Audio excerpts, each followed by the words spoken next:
80 miles south of Salt Lake City, an enigmatic labyrinth known as Nutty Putty Cave lies beneath the rocky surface.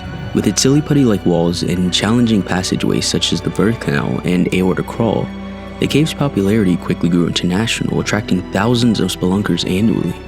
Of course, with an influx of visitors, accidents were bound to happen, with rescue missions previously saving cavers that wandered into uncharted tunnels. Today, however, we'll be looking at the tragic case of John Jones and what had begun as a jovial Thanksgiving family expedition that quickly turned into a race against the clock to save him from an early grave. Hey y'all, my name is Nate, and today we're going to look at the disturbing and tragic death of John Edward Jones, also referred to as the Nutty Putty Cave incident.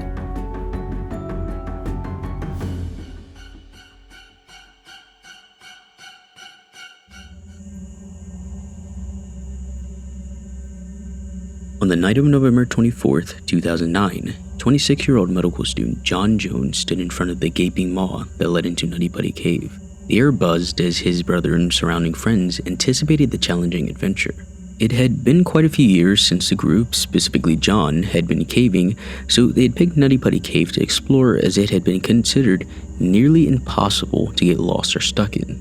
After checking their supplies and double-checking their old map, the group began their descent into the 1,300-foot deep cave. The group explored the passageways for a while, filling them with sounds of laughter and determination as they snaked through the 3-foot wide tunnels.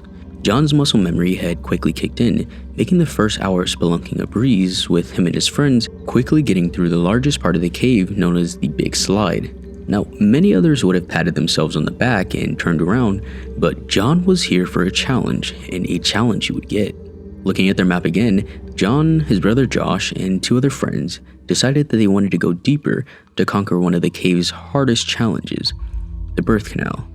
As the name might suggest, the birth canal is an incredibly narrow part of the cave that descends further down and eventually opens up into a sort of mini rest area. Now, for an adrenaline junkie, that sounds like a lot of fun, right? No. John looked at the entrance of the birth canal, and a familiar mixture of fear and excitement rippled throughout his body. Handing the map off to one of his friends, he set his decades-old headlamp in place before pushing his head through the entrance of the birth canal. Inch by suffocating inch, John pushed himself deeper into the tunnel, causing his breath to become shallow as the cave constricted around his chest. After crawling around 30 feet down the steep tunnel, John realized that something was wrong and attempted to turn around. Unfortunately, the force of gravity was way too strong, leaving him with what he thought was his only option: to just keep crawling. Warning his friends to turn around, John continued his descent.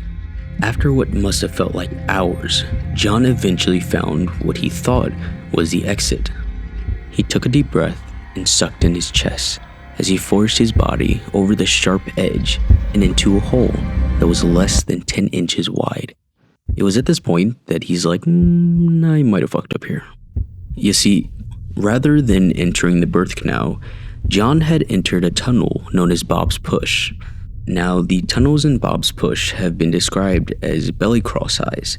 They undulate up and down before taking a decisive turn to the left and downward. The remainder of the passage to its dead end is very tight and sloped downward at about a 60-degree angle. As mentioned before, an explorer had been actually saved from this exact spot. However, it was a 15-year-old boy who weighed around 140 pounds. John was 6'1" and over 200 pounds. Sweat began to form on his forehead as warm waves of anguish swept over him as he screamed for help. Memories of his father getting trapped in the cave, only to turn it into the ultimate 2 truths and 1 lie, comforted John. He'd get out, and this would be his own Thanksgiving story to tell his daughter and unborn child. Back at the entrance of the birth canal, John's brother, Josh, had been patiently waiting for his brother to reach the exit. Some time went by before he heard his brother's screams and realized that he actually might need some help. Entering the hole, feet first, not head first, Josh maneuvered himself through the slick, muddy tunnels toward his brother. Like John, Josh also thought of his father's past rescue and chuckled as he imagined his brother in a similar position. His excitement was soon replaced by suffocating apprehension as the already narrow tunnel continued to shrink. Not long after, Josh came upon his brother's 6-foot, 200-pound frame crammed into a hole less than 10 inches wide. He would later say, Seeing his feet and seeing how swallowed he was by the rock, that's when I knew it was serious. It was really serious. Jumping, crawling into action, Josh wrapped his legs around his brother's feet and began to inch him up and out of the hole. The tight confines of the cave made the attempt even more strenuous, forcing Josh to take a break, but with one arm pinned behind him and the other stretched out in front, John couldn't help and instantly dropped down, forcing him deeper into the crevice. For a little bit, the two discussed plans as how to free him, while at the same time singing Mormon spirituals to keep spirits high. Though this didn't last too long. Covered in moist clay and shrouded by darkness, each breath forced warm, humid air into Josh's lungs. Soon, his primal instincts took over. I had to get out, Josh recounted.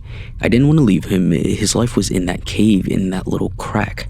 But knowing the situation was starting to get serious, John told his brother that it was okay to leave, saying, "Go get him, brother."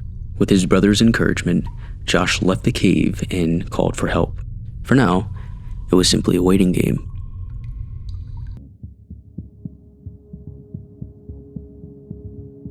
"Hi, Susie. Thanks for coming, but I really want to get out now." "Oh, no worries, John," said Susie. "You're going to be out here lickety-split."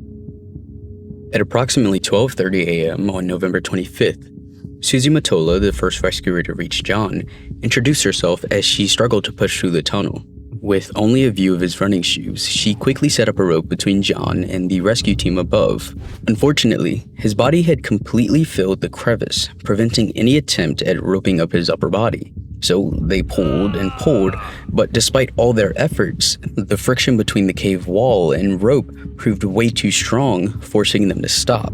The last thing they wanted was for everything to come tumbling down on them and John. Having been in the hole for a few hours at this point, Susie tried her best to keep John hydrated by pouring some Gatorade down his outstretched arm.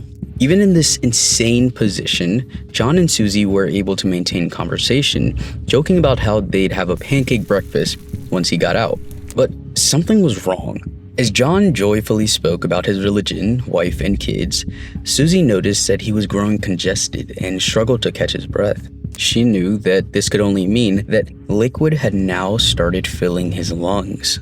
Somehow though, in spite of all this, John was still laughing and joking with her. What an absolute mad lad. Within the next few hours, tens to hundreds of rescuers arrived. They tried everything from chipping away at the surrounding walls, explosives, they shot that one down real quick, and even lubing him up with some vegetable oil. But these solutions were either way too slow, a death sentence, or just for the hell of it. His upside down position was also definitely not helping the situation either. Furthermore, John was trapped in a kind of remote part of the cave that was unexplored and pretty hard to reach. Other rescuers, similar in size to him, tried to get down there, but turned back as they would have had to intentionally force themselves through the tighter parts. The reality of it was, only a handful of rescuers were both small enough and skilled enough to get down there, meaning that this was going to take forever and a half, and they absolutely did not have forever and a half to save him.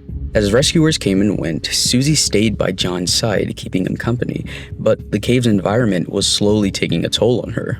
Eventually, she had to say goodbye, and she headed out of the cave, allowing another seasoned explorer to take her place. When Ryan reached John, he immediately loosened the knots early rescuer Susie had tied around his legs. With him, he brought a water pouch filled with Gatorade, as well as a tube, so that John could finally have a proper drink of something. At the same time, he started massaging John's legs because he could see that they were slowly starting to lose circulation. While all of this was happening, John could only cry and say to Ryan, "I'm sorry I'm so fat. It would be so much easier for you guys to get me out of here if I wasn't so fat." Of course, Ryan was like, "Bump that," and was like, "Well, when you get out of here, I'll be your workout buddy." At this point, John was doing pretty bad. He had now been stuck upside down for more than 12 hours. His lungs were filling with liquid, and his heart was working overtime to pump blood to his slowly dying legs. He was also in this weird in-between state where he'd swing between just screaming bloody murder and then a delusional, blissful calm. Like Susie, Ryan also found that the best way to calm John down was to talk about his religion and family. He could honestly hear the smile on John's face as he talked about his wife, daughter, and future baby that was expected on June 13th, which would have been John's 27th birthday. Back up on the surface, everything was in absolute chaos. News channels had come from all over upon hearing about the man trapped far below, while rescuers raced to set up a second, much stronger pulley system. John's wife and family had also shown up and were allowed to communicate with him using an impromptu telephone line made by the rescue crew. "I love you, just keep fighting," Emily said over the intercom. John yelled through tears, saying, I love you, tell Lizzie I love her, I'll get out and I'll come and see you." At around 4 p.m. on November 25th, 19 hours at this point, the new pulley system had been constructed. This time, the anchors that had been previously installed were fortified using bolts that the crew had drilled into the walls. All of them except, of course, the one closest to John. So here was their plan. Ryan, who had remained by John's side, would help ease his body out of the crevice, while the team about 50 feet above helped pull him out. The thing was, because John was upside down, he'd have to do about 90% of the work pushing himself out. As Ryan massaged his legs, he prepared him for a very intense next few hours. It was truly an all-hands-on-deck moment.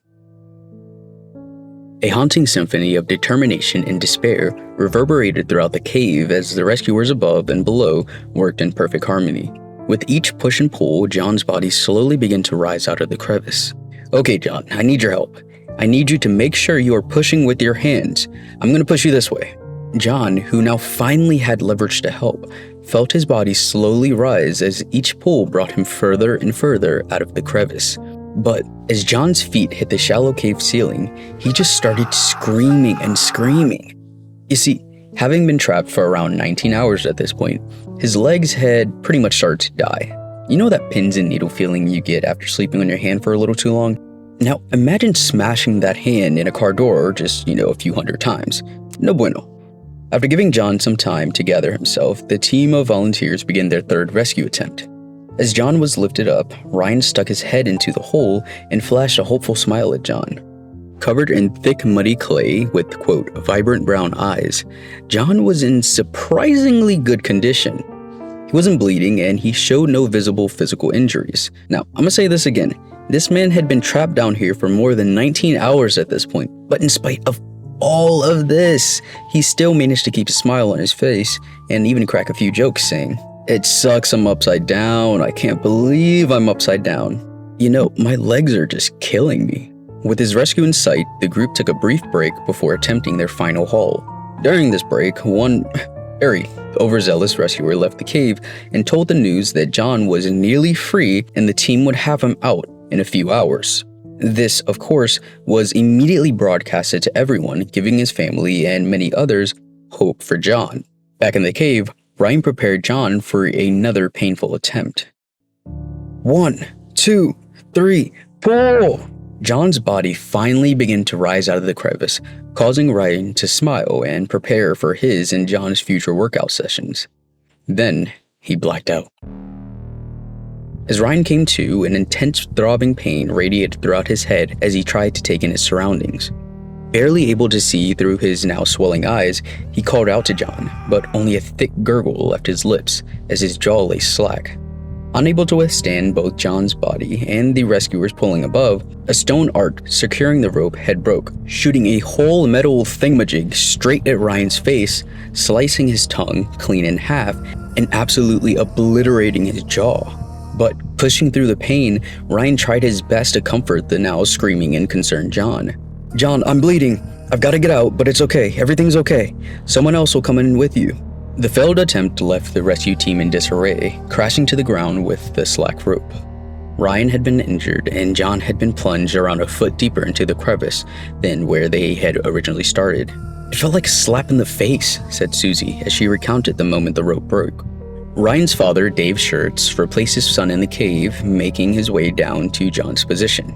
"John, are you okay? I'm gonna die right here. I'm not gonna come out of here, am I? We're gonna get you out, don't worry." John, despite his position, couldn't help but feel concerned about Ryan. "Is he okay? I think he's hurt really bad."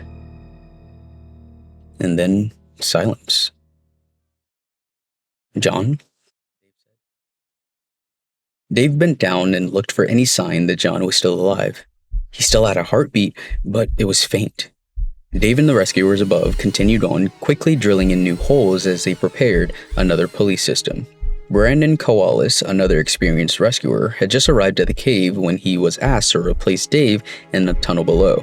Understanding that things weren't looking too great, he brought down a telecom so that John's wife, Emily, could speak to him. I know you've been pushing for so hard and so long. Why don't you rest for a minute and take a break, and then you can push again? A response never came back.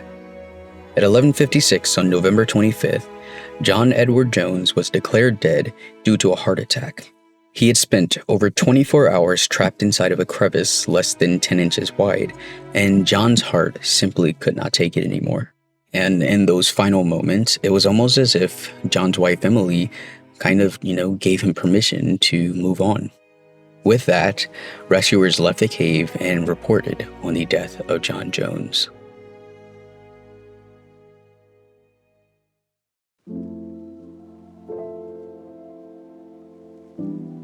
After midnight, all of the rescuers were told to go home and spend time with their families as it was Thanksgiving Day. Because of John's positioning in the cave, it was decided that it would be way too dangerous to recover his body. And so the sheriff's office convinced the family to leave John's body where it lay. The SITLA agreed to this and had the cave sealed with a concrete plug at the entrance. His family, of course, were okay with this, not wanting to endanger any other rescuers, and they all knew that the volunteers did everything in their power to try and get John out. Emily would later say, "John loves the outdoors. He loves Utah. He loves wide open space. It's so fitting that it's his spot now." In the aftermath of John's death, many questions came up, such as how the hell did this even happen? Fortunately, a Utah caving accident report was released following his death that detailed many of the decisions that led to this unfortunate event. It states, John made several mistakes. At 6 feet tall and 190 pounds, he was very large for the passage he was in. None of the rescuers John's size were able to get anywhere near him. He elected to crawl headfirst down a tight, nearly vertical passage. The passage dead ends and offers nowhere to turn around. If John had been right side up, the rescuers would have had much more time to work, and he likely would have been alive today. It is believed by many of the rescuers that on his crawl downhill, John must have slipped and popped through the tightest part of the passage with the aid of gravity. Otherwise, it is difficult to see how he could have made it through such a tight spot. John had retrograde amnesia when first contacted by rescuers, supporting the idea that he may have fallen through and hit his head. He died less than 15 minutes from the entrance in a cave that was popular with inexperienced cavers. What is comforting is that John's particular situation is not very likely to happen again in the near future. Very few people would have made the choice to crawl down the passage head first, regardless of their level of caving experience. Now see, if we just read between the lines, it high-key seems like the caving rescuers or community, whatever, are blaming John for everything that happened to him. I'd like to note, the part that John had actually got trapped down in was blocked off, but for some reason, the caving community chose to remove this block, despite advisors saying that someone will more than likely die down here. They still chose to take it away. That's a little sus to me, but then just completely blame this dude on everything that he did. Respectfully, y'all, please stop going into caves. Go on a roller coaster, scuba diving, something. But please just stop shoving yourselves in 2-foot-long holes. Alright, y'all, that's it. Bye.